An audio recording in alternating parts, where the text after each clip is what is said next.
superbike na lintik sa bilis at kaya makipagsabayan sa jet fighter. Ano pa ang espesyal sa Kawasaki Ninja? Bukod sa naging isa ito sa pinakamabilis na superbike sa buong mundo, maglakbay tayo mula sa ninuno ng Ninja hanggang sa iconic na Kawasaki Ninja H2R at sabay-sabay nating sundan ang istorya kung bakit mas matayog pa sa tanghaling tapat ang kasikatan mula noon hanggang ngayon ng legendary superbike na Kawasaki Ninja. Bago magkaroon ng H2, nagsimula ang Kawasaki sa kwento ng inggit at kompetisyon. 1970s, Honda ang namamayagpag noon dahil kalalabas lang ng bago nilang groundbreaking performance motorcycle, ang Honda CB750. Merong air-cooled inline 4 engine na umaabot sa 67 horsepower. Nakamangha-mangha na noong 70s. Dahil sa kasikatan ng Honda ay nainggit ang underdog na Kawasaki at nagplano na pataubin ng Honda for good. Nakipag-compete na nga ang Kawasaki at niluto sa planta nila ang mas malaki at mas malakas na motor para ibaon sa hukay ang CB750 ng Honda. 1972, nilabas ng Kawasaki ang Z1900 na dihamak na mas malaki at mas malakas kaysa sa sport bike ng Honda. Ang Z1900 ng Kawasaki ay kaparehas ng competitor na may air-cooled inline 4 na makina. Ang pagkakaiba lang, meron itong 900cc displacement at umaabot ng 82 horsepower. Parang kidlat sa bilis sa top speed na over 200 km per hour. Sinibak nito ang Honda ng ilang milya. Binasag ng Z1 ang kategorya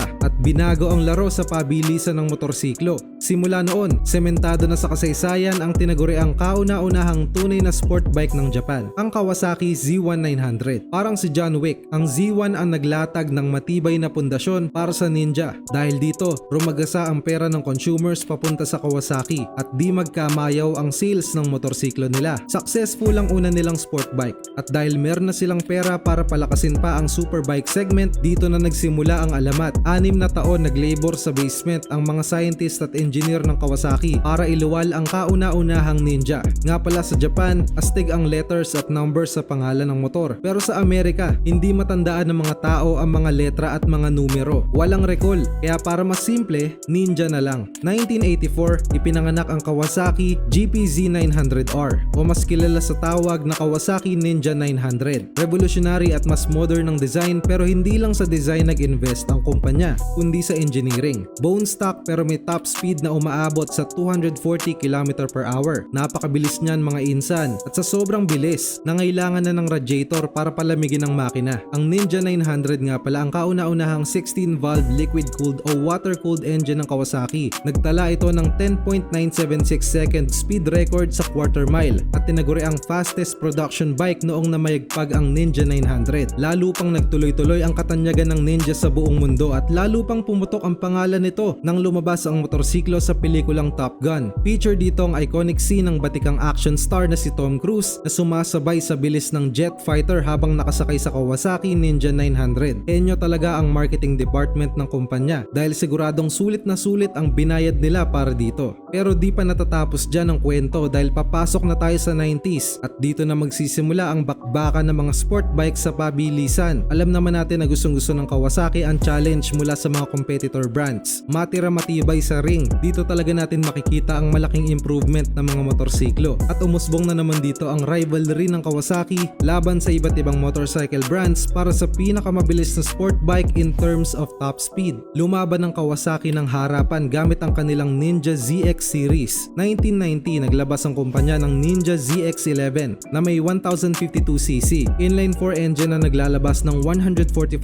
horsepower. Kauna-unahang motorsiklo na nag-feature ng ram air intake kung saan habang bumibilis ang motor, mas lumalakas ang makina dahil sa air pressure. Isa sa pinakamabilis na sport bike ang Ninja ZX11 noon dahil sa top speed na 283 km per hour at kaya mag-sprint ng 10.4 seconds sa quarter mile. Lumaban din ang Honda sa kanilang Honda CBR1100XX Super Blackbird sa pabilisan na pinangalan sa pinakamabilis na jet engine aircraft. Nagtala ang CBR1100XX ng 287.3 km per hour top speed. Tinapatan naman ito ng Suzuki at naglabas ng motor na kung tawagin ay Hayabusa na may top speed na 312 km per hour. Siguro sa ibang video na lang natin i-cover yung gera sa top speed dahil napakahaba niyan at i-fast forward na lang natin kung sino ang nanalo, ang Gentleman's Agreement, kung saan dapat hindi lumampas sa top speed na 300 km per hour ang bawat production bike para sa safety ng consumers. Sa paglipas ng panahon, marami pang nilabas ang Kawasaki Ninja sa kanilang ZX series. Kasabay din niya ng patuloy na yabang paabangan, pabilisan at paastigan ng mga motor sa kategorya.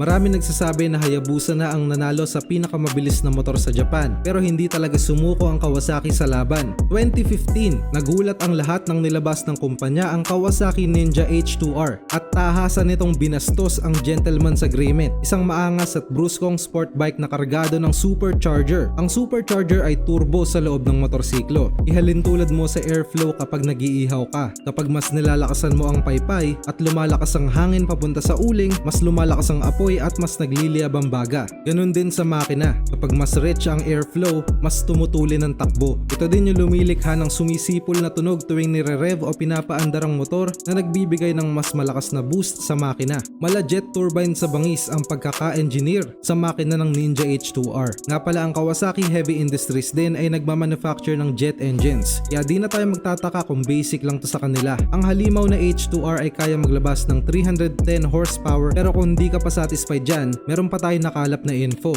Noong tinesting ito sa aspalto ng isang professional racer na si Kenan Sofuonglu sa bridge ng Turkey, nasindak ang lahat at hindi sila makapaniwala na ang Kawasaki H2R na ito ay umabot sa kahindik-hindik na 400 km per hour sa loob lamang ng 26 seconds. Iwan pati kaluluwa mo sa bilis pag di ka talaga kumapit, pero dahil dyan, naging marketing fit pa ito at mas lalong umingay ang pangalan ng H2R sa buong mundo. Itong H2R ang track version, pero nirelease din nila kasabay nito ang street legal version na Kawasaki Ninja H2 para ibenta sa madla. Ang maangas pa dyan ay halos lahat ng racing features ng H2R ay nandun pa din sa H2 street legal version. Naglabas din ang Kawasaki ng mas mababang displacement versions ng Ninja para masubukan ng mga beginner riders. Nagkaroon nga pala ng part 2 ang pelikula ni Tom Cruise na may title na Top Gun Maverick. At kasama niya naman dito ang Kawasaki Ninja H2 habang hinahabol ng papalipad na jet fighter. Ang tindi, kung ang 86 may manga at anime na Initial D, ang Ninja may Top Gun movie. Hindi talaga nagpapatinag ang Kawasaki at mararamdaman mo na kapit pa din sa Ninja ang roots kung saan ito nagsimula. Viral ang marketing, state of the art ang technology, reliable at maangas ang design taste. Kakaibang magic ang mararamdaman sa sport bike na to. Racing feel, rebel feel at pang-action star ang datingan. Yan ang Kawasaki Ninja. Pakishare naman ang video na to kung nagustuhan mo at i-comment mo ang feedback mo sa baba.